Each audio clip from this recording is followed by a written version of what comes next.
Alors d'abord, vous dire à quel point je suis heureuse d'être avec vous, même si vous êtes un peu loin. Je vois quelques petites vignettes avec des visages, aussi bien de femmes que d'hommes, et je vois des gens très très jeunes aussi parmi les visages qui s'affichent sur l'écran. Donc ça, c'est un combat qu'a magnifiquement et que continue à incarner magnifiquement Marie-Françoise depuis longtemps. Et donc je voudrais dire ma reconnaissance à l'association et à Marie-Françoise. Car Marie-Françoise a été très importante dans le parcours, le voyage que j'ai fait pour essayer de comprendre ce que ça voulait dire la vieillesse, puisque la thématique c'est vieux et vivant. Eh bien moi je dirais plutôt vivant et vieux. C'est pas une évidence aujourd'hui dans notre société, dans les représentations qu'on donne de la vieillesse. Mais par contre, c'est quelque chose que j'ai ressenti à travers toutes les rencontres que j'ai pu faire, toutes les enquêtes que j'ai pu mener, tous les lieux où j'ai pu habiter et vivre, et où j'ai pu admirer toutes les personnes qui, soit accompagnées des individualités qui doivent être, entre guillemets, prises en charge, soit des personnes qui incarnent la vieillesse magnifiquement comme sédimentation d'expérience, agrandissement psychique et vital de ce que ça veut dire être au monde. Et parmi ces personnes, il y a Marie-Françoise.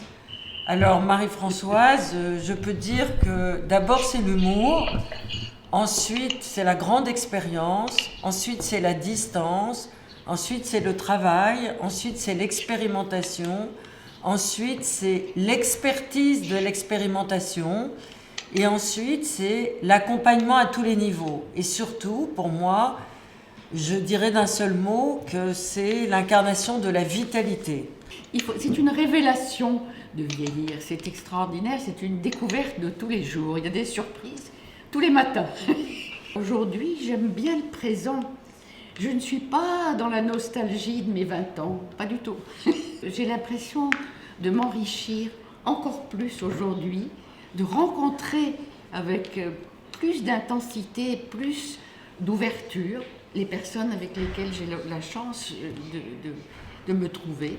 Et on rencontre l'autre d'une façon exceptionnelle, beaucoup d'émotions. Nous sommes nombreux à Hold Up à continuer ce chemin de découverte et je m'en réjouis énormément. Ce sont des rencontres, je pense que nous sommes aussi une association de rencontres. Pour pouvoir rencontrer quelqu'un, il faut vivre l'instant T du présent. Oui. Et quand on est jeune, on passe son temps à imaginer le futur, l'avenir. On est pris dans une action. Je pense qu'à chaque âge, il y a des découvertes différentes, un rythme de découverte différent. Et seulement, ça ne s'arrête pas. C'est ça que moi, je voudrais témoigner. On s'ouvre à l'extérieur, c'est-à-dire que c'est moins autour de ceux qui font le fondamental de la famille, et c'est plus peut-être une découverte plus universelle. Et puis ce sont des rencontres gratuites, complètement gratuites. Et c'est extraordinaire. Il y a une sorte d'allègement de l'existence qui fait que finalement on fait beaucoup plus de choses pour son plaisir, sans essayer, parce qu'on est quand même tous plus ou moins inscrits dans un jeu social quand on travaille. De performance. De performance, de compétitivité, de concurrence, quelquefois vénéneuse et très, très lourde à porter. Oui, mais enfin, on est bien obligé d'y être pour pouvoir se maintenir. Et donc, l'âge apporte aussi cette espèce de légèreté qui fait qu'on vit les choses sans en attendre de retour, comme on dit, sans avoir d'utilité sociale ou économique. Donc la jeunesse, je pense que ce n'est pas une histoire d'âge, la vieillesse, ce n'est donc pas une histoire d'âge, c'est une histoire d'état d'esprit. Plus on vieillit, plus il y a une sédimentation d'expérience, de connaissances et de lâcher prise qui autorise des choses que peut-être on n'aurait pas osé le faire plus tôt. Je crois que oui. Il n'y a pas de doute qu'on peut oser, mais il n'y a pas de doute qu'on perd des moyens, on perd beaucoup de capacités et en même temps on en acquiert de nouvelles. Nous avons un ami à Hold Up qui est sociologue et alors il dit en riant, il dit maintenant je cours lentement. Ça veut dire qu'il découvre le monde. Tout à l'heure, vous avez parlé, Marie-Françoise, de l'agrandissement de l'existence au cours de la vieillesse. Et vous avez sous-entendu, sans y aller vraiment, que cet agrandissement de l'existence, il peut être obtenu évidemment par les joies familiales. Vous avez parlé des petits-enfants, mais vous avez dit aussi qu'il n'y avait pas que la famille. Il n'y a pas que le rôle de grands-parents qui soit issu aux personnes qui atteignent un âge certain ou un certain âge, comme on voudra. Le grand âge. C'est très important, cette part de nous-mêmes qui est en questionnement sur le sens de la vie, sur ce qui est au-delà de nous-mêmes. Et que c'est une période très ouverte à la réflexion, au questionnement. Nous avons ce temps qui nous est donné, il faut que nous en profitions, et que nous en profitions avec d'autres, parce que c'est dans le dialogue, c'est dans la rencontre que les choses vont se cheminer de question en question. Je pense qu'on va pouvoir aller plus loin.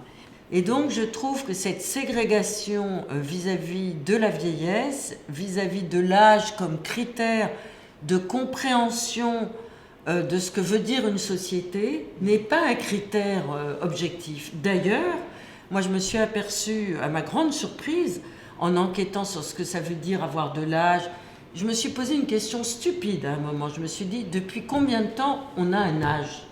Pendant des siècles et des siècles, on a vécu comme des personnes et on ne nous jetait pas à la figure d'abord votre âge. Ce qui est quand même beaucoup et trop souvent le cas aujourd'hui. C'est vrai, et nous avons obtempéré, c'est-à-dire que nous-mêmes, nous avons honte de nos défauts, de nos pertes, de nos incapacités. Alors le Montessori pour les jeunes et pour les vieux, c'est le même principe, c'est-à-dire que quand on fait un bilan, on regarde quelles sont les capacités que l'on a et non pas quelles sont les pertes.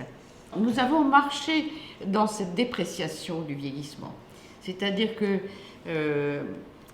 je pense qu'il y a eu même des époques en Occident où les objets anciens ou les maisons anciennes ou les choses comme ça avaient une valeur qui se conservait et qu'à l'heure actuelle, le jetable a pris une prépondérance terrible. Je crois que le fil de l'âge, ce qui est intéressant, c'est que nous sommes en constante renaissance. Le vieillissement est une occasion, une opportunité, une créativité extrêmement forte. La vieillesse, finalement, c'est un champ de liberté, un champ des possibles tout à fait nouveau. Et cette nouvelle audace permet finalement d'aller encore plus loin au grand étonnement des artistes eux-mêmes.